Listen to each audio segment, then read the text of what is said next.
Hey, this is Gary Kay. We are coming to you live from InfoComm 2019. The first day just ended. I want to apologize for it taking a while for us to get connected. Here's the issue. We were approved last week for LinkedIn Live, which is a beta product, brand new product, and we were trying to link in our stream into LinkedIn Live, and right now it's not working. So the best we can do is we're streaming to YouTube, we are streaming to Twitter, and we're also streaming to our website simultaneously. LinkedIn Live is brand new. It's a beta product. There aren't a whole lot of plugins. We're going to try to use a third-party plugin, but we know this stream is going to work, and it has been working all along, the one for the website, YouTube, and Twitter, because we're using an Extron SMP product. As you know, that's a streaming product a lot of people use in the industry, and I want to introduce who we have here. By the way, Extron is our sponsor of rAVe TV. All of our rAVe TV live broadcasts that we'll do at all trade shows from now on will be sponsored by Extron. I'm really excited about that. I'm bringing in Sarah Abrams, our editor. Hey, Sarah. Hey, everyone. Sarah's been with rAVe for over 15 years now. Just celebrated her 15th anniversary at rAVe. That's true. Yeah, amazing. It's a long time. She's been to a lot of InfoComm, so that means you've been to 14 or 15 InfoComm. 15 InfoComm. 15 InfoComm. My first one was Atlanta, and I don't want to tell you how long ago that was. 15th InfoComm. This is my 32nd InfoComm. Okay, I feel better. I'm excited to be here. And I'm also excited to be joined. We're going to have a few accessory guests all during the show. We're going to talk about what we've seen on day one. So we're hoping that you enjoy this. If you're on Twitter, or you're on YouTube, or you're on our website, we appreciate you being here. Again, we want to thank Extron for sponsoring this and being a sponsor of all of our rAVe TV broadcasts. So Victoria Barella is our first accessory guest. Hi, guys. Victoria is a podcaster for rAVe, as a part of our rAVe blog squad as well, and she's been podcasting for rAVe for, I guess, about 5 years now, right? Oh, 4 or 5, yeah. Getting there. Yeah, and what's great about Victoria is she's from the industry, living the industry, and still in the industry, and she's a programmer. Talk about your background. Ooh, okay. Well, I started off studying computer science, but I went into audio. Then I got into live and installed sound. So I got into that. My teacher, Jeremy Caldera at the time, brought us all kids to InfoComm. Super grateful for that. Got the great show, first year. And I bumped into you guys at rAVe, and you guys brought me onto a podcast. I'm like, this is super cool. Like, let's, keep talking. So I was like, well done, guys. Let you go. You're never getting no. out of this industry. You're sucked Weren't you a in. senior in college then? Yes. Or you? Yeah. Yes, I was. And so, sucked me in, never let me go. So 3-4 years later, I'm here. And so what am I, a junior Crestron programmer right now. Yeah, so she's an actual Crestron programmer. So she's doing what you're doing, and she's doing what the people on the show floor are doing. So the show floor is clearly going to set a record. They had about 44,000 people last year. It's clear that the show floor is bigger than last year.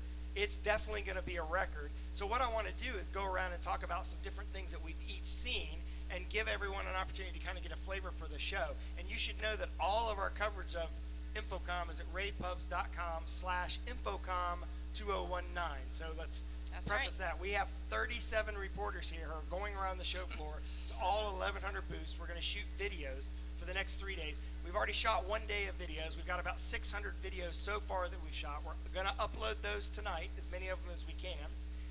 There's some limitations in doing that. Let's preface that. There's some limitations in doing as many as we can. It's not people. We can literally stay here all night and upload. Yeah. We do need some hard workers. But the problem is bandwidth, which is the problem of getting online today was bandwidth. This we is have true. a problem with we are at the mercy of smart cities. The company's charging us 15 grand for 10 mega bandwidth. Yeah, it's pretty expensive. It's ridiculous. So Sarah goes through and titles the videos. I also manage our budget. So. Victoria programs, configure systems, design systems. So I want to get some ideas. Sarah, you walked the show floor a little bit today. Can you point out one thing that you saw that was that impressed you, or something you want to talk about? Well, I wanted to talk a little bit about what I saw thematically, which is not really surprising that I'm seeing a ton of software-based collaboration and video conferencing programs being integrated into hardware-based video conferencing and collaboration platforms. I saw that at Mersive. I saw that a bunch of places. But the coolest thing I think I saw today so far was a little company that makes a little it's called HRT, stands for Huddle Room Technologies, and they make a box that connects to a camera. They were demonstrating it with Logitech. It's a wireless USB camera device. So what's neat about it is it can connect up to 8 different streams using one box. So it's a really neat solution for education, Well, applications. matches your theme too. I mean, Yeah. You're saying the theme of the show is, so it's HRT. Does that HRT stand for anything? Huddle Room? It stands for Huddle Room Technology. Huddle Room Technology. I missed that first one. All right, so HRT, and they have their own booth on the show floor, or where are they? Yeah, they have I can't remember the booth number, but they have a little booth in the back, just 3 displays. Did you shoot a video? Yeah, we shot an interview. Okay. It'll be up today. All right, we shot an So you interview. should definitely check it out. I think their product videos are going to be shot tomorrow, but yeah, search for HRT. All of our interview videos each day, we get them up each day. So that's one of the first things you'll see go up. You'll already see some InfoComm videos already online right now. In fact, Extron launched all of their pre-InfoComm products, and we put those on the InfoComm microsite, and those are already there. Victoria, what about you? When you walked the show floor, can you tell me one thing that you saw that was exciting? Yeah, so we did me and Johnny, we went and did On The Go podcast for the Trade Show Minute. I liked about it with my handy dandy notebook. One of the things was from Marantz Pro. It was the turret. It was a turret product. It was podcasting, like all-in-one solution. We were really impressed with it, Johnny and I. It was, what was it? It was So a it's video. a turnkey podcasting station? It was a station, yeah, and it was just everything in one: mic, camera, lights, action. It was so cool. I liked it. It had a retractable arm, very easy plug and play, like USB into whatever you have, a computer. Yeah, it was really nice. They even had filters for the lights. You can make yourself look a certain color maybe. It was filters for lights, but yeah, it was. I was impressed with it. So do you know the price of that? Yeah, it was $2.99. Podcast. We're going to have probably 50 to 60 by the end of the show. She referenced the Trade Show Minute podcast. That's the podcast that she does with Johnny Moda, who we're going to bring on in just a second. How many podcasts did you record today? How many people did you interview? Oh, gosh. There's a lot. We went back and forth. I probably did maybe 10. So you did 10 yourself. Johnny 5 to probably 10? did 10 himself. So we're going to do at least 15 to 20 a day. That's going to, they're all going to go on raypost.com/InfoComm2019. Victoria, thanks for joining us. I'm going to ask you to come back again tomorrow night, and I want you to hand the mic off to Johnny Moda and have Johnny come on. While Johnny's coming on, I want to talk about a couple of things that I saw on the show floor, Sarah. First is the big crowds. Let's talk about where the big crowds are today. Well, one place is definitely the LG booth. Yeah, LG's done a great job year after year after year grabbing everyone's attention. They actually put together a transparent OLED video wall. So they have a transparent OLED video wall, but the big lines were at the transparent OLED touch wall, where you're actually able to interact with it. So they have a touch built into the transparent OLED system. Did that surprise you? Yes.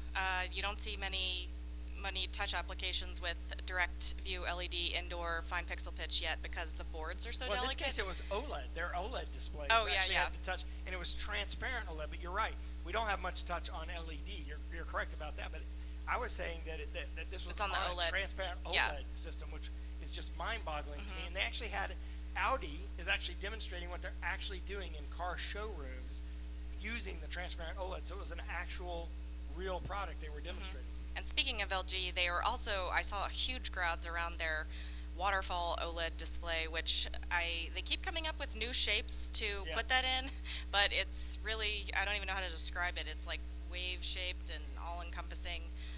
It's really spectacular. So if you're here at the show, you should definitely go check it out just to see it. It uses 88 LG displays that are a combination of flat, convex, and concurve to make a wave shape. In fact, they call it the LG Falls, is what they waterfalls. Because it looks like a waterfall, and some of the demos look like a waterfall.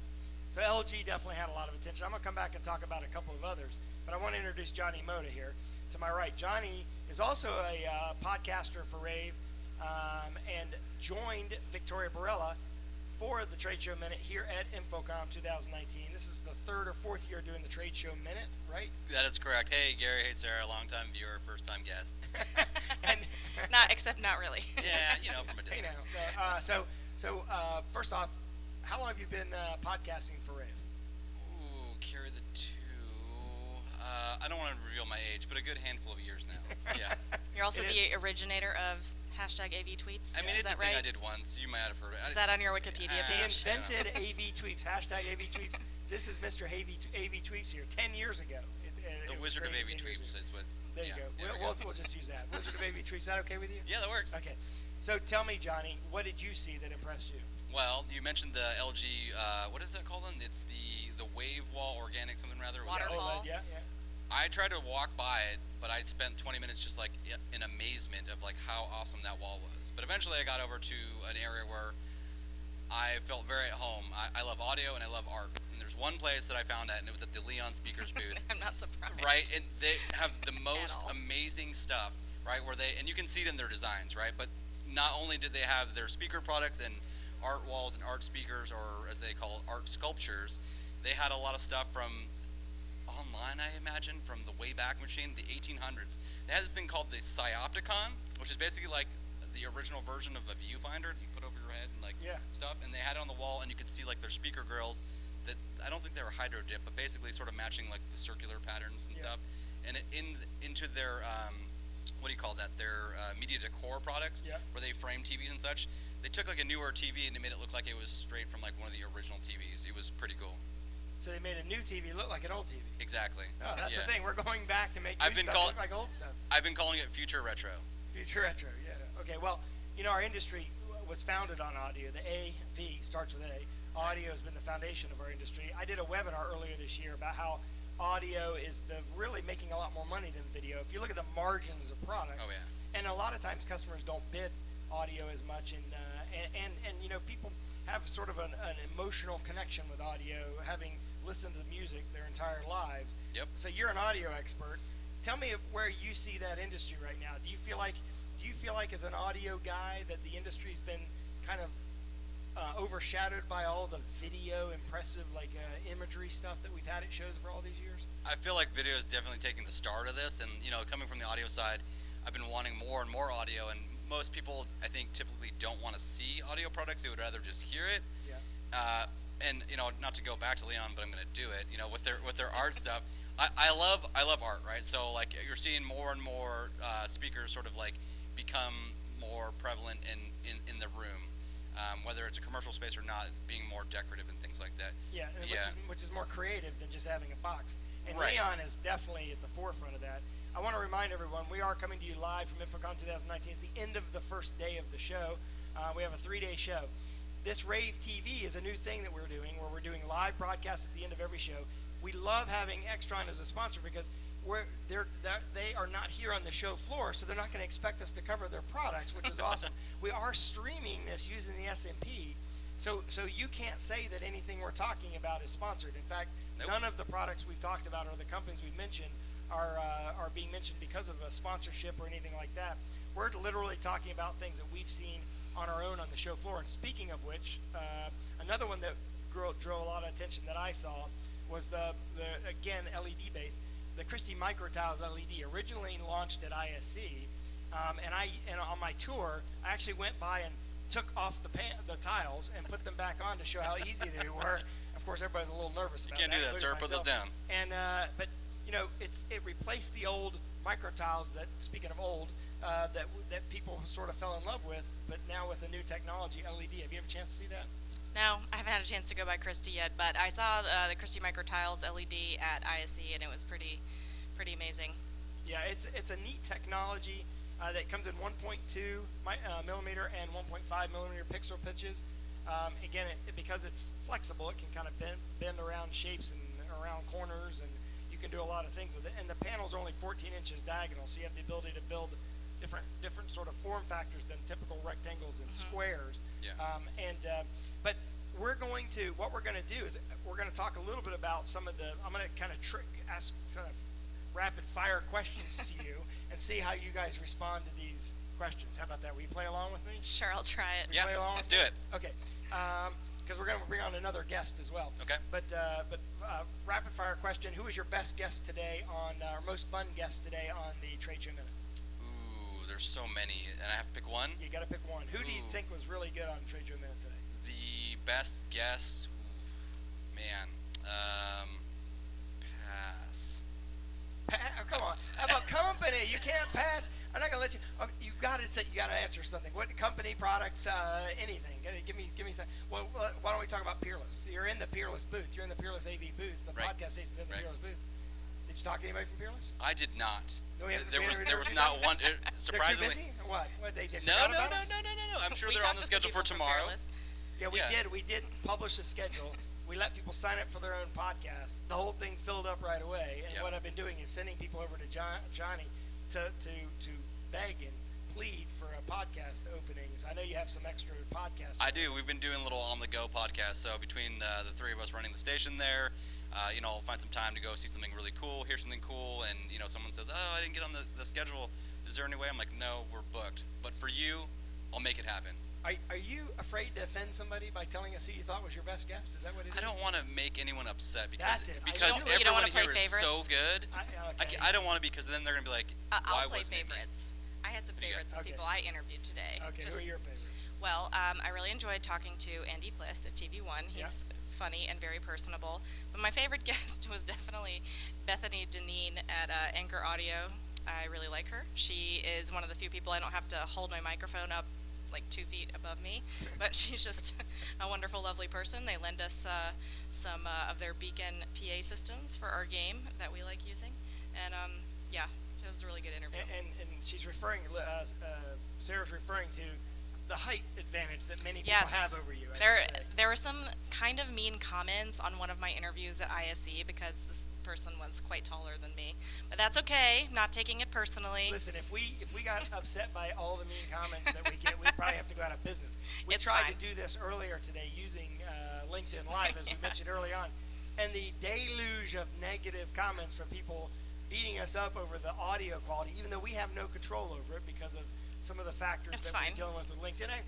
All of their AV has always gone perfectly. They have Yes. never had any Yeah. problems. None of them Never. have any problems. Never, But no, ever. We admit it. We would love to solve all these problems, but it's not a simple problem of just having a microphone adjusted incorrectly or flipping a switch to fix the audio. And of course, we're limited by some of the streaming problems that we have with the bandwidth that we're being given by the Yeah. convention center. Okay, one last question for Johnny before we hand. I want to ask Johnny to hand the mic over to Gary Kirk, who's going to come in just a second. Okay. San Francisco Giants. You're always wearing a San Francisco Giants hat. Are you that big of a fan, or you just like their colors? No, I love the Giants. We're not necessarily like the best team right now, and I'm sure everyone back home Well, is that's going why to I'm yell at wondering me. why you wear their hat. I was just born into the Giants. I've man. hardly ever seen Johnny without a hat. Like one time, You saw me last year. I know Yeah. you took it off, and I was like, You're like, who is this Who- man? what is happening? Who is this wizard person? of Like, AV I dreams heard you that you speak of? sleep with the hat on. It's happened Like, before. yeah. I can't deny that. That's true. Doesn't you ever win come there. off your head. But actually, there was one booth I wanted to tell Johnny about real quick, since you like aesthetics and audio. I do. I have always loved Arthur Holmes products because they're just so beautiful. If you don't know them, they make I do not. they make displays for conferencing And microphones and things. Well, they make displays that are recessed into really beautiful furniture, and they are motorized and come in and out. But they actually just entered the audio space, so now they have like a little, going back to my conferencing theme, they have a little conferencing speaker that they're showing, and also they have regular room speakers that you can use to play music, and as well as gooseneck microphones. And I was over there, did an interview today, so you should check it out. But And they all raise and lower their own motorized or remote controllable. They're IP controllable. yeah, So, they have an app now. Anyway, it's really aesthetically beautiful stuff. And ArthurHome.com. yes, Arthur Home, and I'll then check now it out. they have audio stuff as well as displays. Well, Johnny, thanks for joining us. Thank you. Hand off the mic to Gary Kirk. I want to ask him to come in here. And while he's coming in here, I want to talk about how excited I am for InfoComm 2019. This is going to be a great event. This is a new sort of experience for us to do a live show like this. We're going to play around with a couple of different formats until we get it right, until we feel comfortable. And of course, we're limited by, making things actually work. We would love to do this right after the show ends every day. But Gary Kirk's one of the people who is helping us. Gary runs AV for the School of UNC School of Media and Journalism. And but he also is a podcaster for us, and also handles a lot of our technical details behind the scenes. We're based in Chapel Hill, North Carolina, but has also been in the AV industry for how long, Gary? I hate to reveal my age as well, but I'm going on about 30 years. 30 years in the AV industry, and this is his third year with rAVe here at InfoComm. You had a chance to walk the show floor? Absolutely. Wouldn't miss it for anything. All right, so tell me one thing that you thought that was the most impressive thing for the day. Can't be one of the things we already talked about, though. Well, I was going to say the LG wave wall. That thing is falls. phenomenal. The Yeah. falls, yeah, it draws everybody in. But because I geek out on some of the crazy things, and my background is in television, it's the 8K hyperdeck at Blackmagic. Okay. That, I mean, how many more Ks are we going to get in this resolution, world? But I'm always impressed by Blackmagic stuff. They make really good things that come in at a really affordable price point. You can go over there. They have this chroma key setup that I'm a big stickler. As a TV guy, I hate seeing the weather person with this green glow around them. You can tell that just screams low budget, but they're over there and they're not only doing good chroma key, but they're doing artificial lighting that they're inserting spotlights in certain places and doing light sweeps across people. They're adding shadows where they don't actually exist. So it literally looks like you're in an immersive environment and they're just sitting there in front of a piece of green cloth. Yeah, it is amazing how fast the technology. You mentioned the different Ks. We've gone from HD to 4K to 8K in like a 4-year time span, which is amazing because it took us like 12 years to go from SD to HD, right? And then all of a sudden we go from HD to 4K in less than 10 years, and 4K to 8K in less than 2 years, right? I mean, and we all, let's be honest, 8K signal routing and distribution is not going to be a big thing for a while, but you've got to be future-proof, so you have to start thinking about these things. So we're going to start seeing more 8K displays, I think. I saw a decent amount of 8K discussion on the show floor, and it's really focused more, just like when 4K came out and there were bandwidth issues, people talking about multi-viewer applications, like now with 8K you can have 4 4K streams on a single 8K display. So I saw several people talking about that. I did an interview at Blackmagic, and they talked mostly about 8K, and they were surprised by the big demand for it already. It's beautiful, and you can't appreciate it until you look at something that is 8K besides something that is 4K, besides something that is 1080p. If you're looking at something that's 1080p, you're like, oh my God, it's beautiful. Well, it is until you see it beside something that is 8K. You can't appreciate it until you get to literally look at them side by side. Yeah, I agree with that. Switching gears a little bit and kind of going back to audio, let's talk about sort of the huge explosive growth of Zoom rooms. I'm impressed with a couple of companies' products that I've seen on the show floor. Logitech has a product called the Tap, and I'd encourage both of you to go look at it. I actually did go look at it. Okay. It's shipping very shortly. I mean, it was announced at ISE. It was a big hit. But yeah, I did an interview there as well, and they're shipping that pretty shortly. Yeah, and basically what Tap is you can make it a whatever kind of room controller you want it to be. So like it could be a Zoom room, right? But it has everything needed to sort of bring the room together and allow you to have touch control of everything. And of course, Logitech builds cameras and microphone systems that you marry with it as well, and you build your own Zoom room. But it's sort of a prepackaged system. And they have a partnership with Extron where you can actually get out of or do some additional control functionality where you can control the rest of the room, the environmental controls. But they're not the only one doing this. Logitech is going after this huddle room, meeting room, Zoom room kind of space.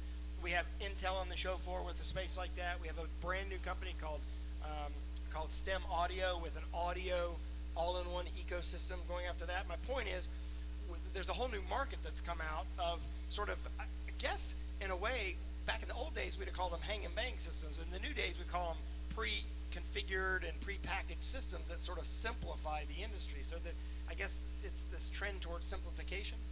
Yeah, I've noticed that everybody's moving to the cloud. Everybody's moving to AV over IP, but this true unification of not just your audio, not just your video. It's that you can. We're getting so close to that big easy button that everybody wants. That you can just walk in there and hit it, and it says, "Here you go." Everything is finally working. Yeah, and speaking of AV over IP, one of the things I want to wrap up our show with is there's at least 35 manufacturers on the show floor showing AV over IP products. A giant chunk of them are doing 1 gig, a giant chunk of them are doing 10 gig. We don't really know where all that's going to fall out, but there's a clear movement. When I did my 4K presentation earlier today, I did a session that had about 100 people in it that wanted to learn about 4K.